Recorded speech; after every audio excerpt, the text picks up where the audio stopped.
Tapos yun, tay. Mukhang naawa na sa amin si Emre nun. Kasi grabe naman po yung pinagdaanan naming mga paghihirap. Sobrang paghihirap papunta lang ng Devas.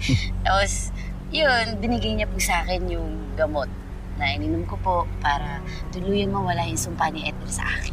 Para maalala niyo na ako. Hindi ko alam na ganyan pala mga pinagdaanan mo, anak. Ngunit magkaganon man, nagmamalaki kita, Lira. Tunay nga na anak ka ni Amihan at ni Ibrahim. Siyempre naman, no, tay. Ako pa ba? Ay, manang-mana ako sa inyo ni Inay. At anong pinag-usapan yung dalawa? Nagkikwentuhan lang po. Ay, sakto po kayo. Group hug tayo. Group hug! Group hug? Sige, lapit sa'yo.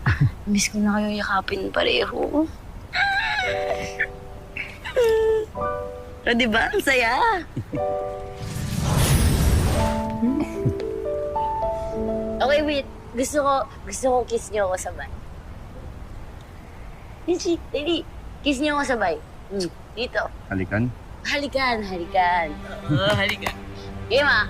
1, 2, 3.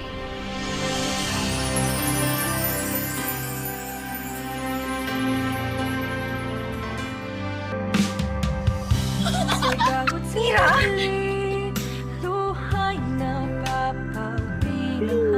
Amihan, anak mo yan. Peace.